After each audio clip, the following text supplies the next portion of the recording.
দেখবেন আজিমপুরে কিছু কবর রেডি থাকে, কি আগের থেকেই রেডি করে রাখে, যে লাশ এরকমও হইতে পারে কোনো লাশ হঠাৎ আসা পড়বে, খোদাই করতে করতে টাইম চলে যাবে। তো বলে একবার আমি 3টা কবর রেডি করে রাখছি। তো প্রথম কবর খোদাই করছি, দ্বিতীয়টা করছি, তৃতীয়টা যখন খোদাই করতেছিলাম, তো খোদাই করার সময় আমার কবরের ভিতরে খুব গরম অনুভব হয়েছে।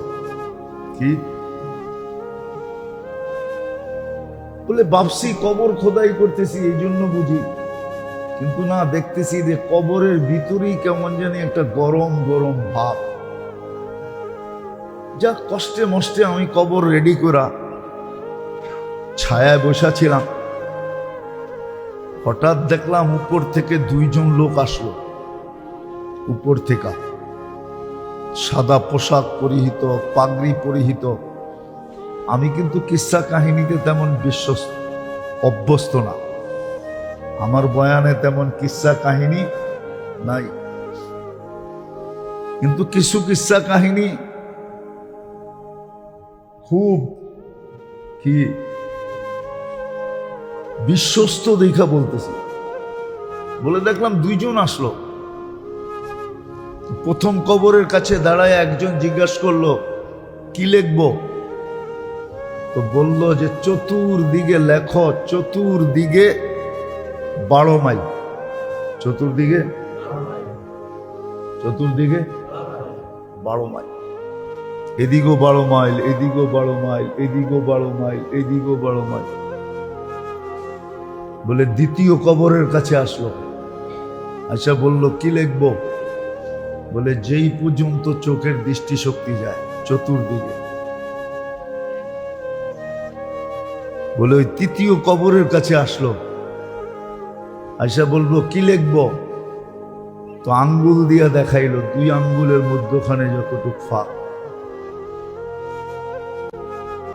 এতটুকু জায়গা লেখা, এতটুকু জায়গা।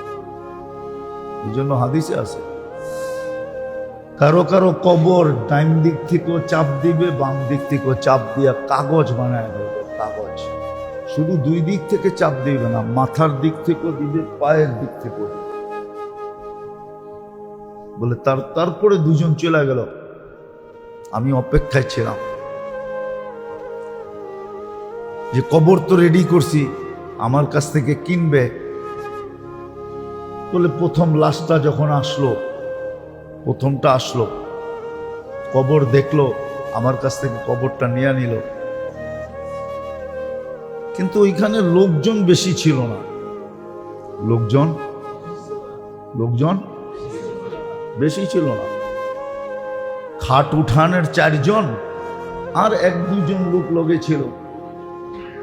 আমি জিজ্ঞাসা করলাম, ভাই দাফন কাফনে তো লোকজন অনেক আসে, একবারে গরিব মানুষ তো, একবারে দেখবেন গরিব মানুষের জানা যায় কেউ তেমন কি না যায় না, গরিব মানুষ তো, গরিব মানুষ। কিন্তু নামাজ রোজায় খুব পাক্কা ছিল। কি ছিল? ওরাই বলতেছে দিনদারিতে খুব পাক্কা ছিল, কিন্তু সমাজের একবারে গরিব মানুষ তো, এই জন্য কেউ আসার প্রয়োজন মনে করে নাই। শুধু আপন থেকে আপন আত্মীয়রাই আসছে, আর কেউ আসে নাই। বলে চলে গেল। দ্বিতীয়টা বিক্রির জন্য আমি অপেক্ষা করলাম, দ্বিতীয়টায় আসলো। ওইখানে শুধু 4 জন লোক, যারা খাট কাঁধে উঠাইতে কয়জন লাগে, ওই 4 জন লোক, তারাও আইসা কবর নিল। তো জিজ্ঞেস করলাম, ভাই এখানে 4 জন কেন? এই লোকটা আমাদের এলাকারই না, পরদেশি। কি? মুসাফির, কিন্তু লাশ তো দাফন করতে হবে, এই জন্য 4 জনেই আসছে। আর মুসাফির ও পরদেশীও এরকম যে এর কাফন দাফনের ব্যবস্থার জন্য চান্দা করতে হয়েছে। আমরা কিন্তু চান্দার মাধ্যমে তোমার থেকে কবর নিলাম, এই জন্য কেউ আর আসার প্রয়োজন মনে করে না, আমাদের 4 জনকেই পাঠায় দিয়েছে। পরদেশে সফর অবস্থায় মারা গেছে। আর সফর অবস্থার মৌত মুসলমানের জন্য শাহাদতের মৌত। বলে আমি অপেক্ষায় ছিলাম 3য় কবরটা বিক্রি হোক। বলে 3য়টার সময় যখন দেখলাম, তো দেখলাম যে লোক আর লোকে লোকারণ্য একটা লাশ নিয়ে আসতেছে। লোকে লোকারণ্য, লোকে লোকারণ্য।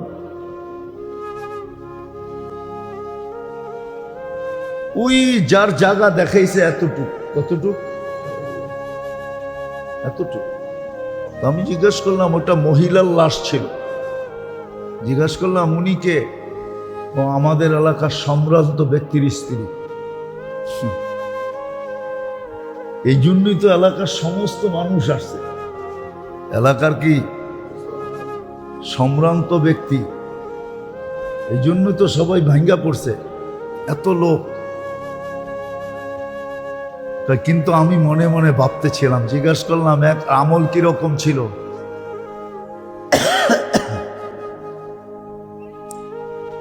বলল সম্ভ্রান্ত ব্যক্তির স্ত্রী, সম্ভ্রান্ত ভাবেই চলতো।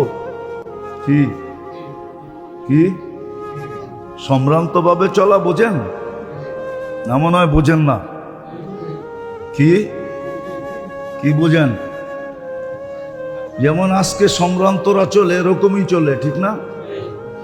এটাকেই ফ্যাশন মনে করে, এটাকেই কি মনে করে?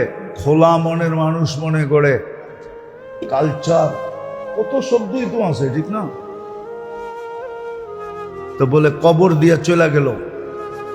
তো আল্লাহওয়ালাকে বলতেছিল যে আমার জীবনে এই 3টা কবর আমি আমার স্বচক্ষে দেখছি।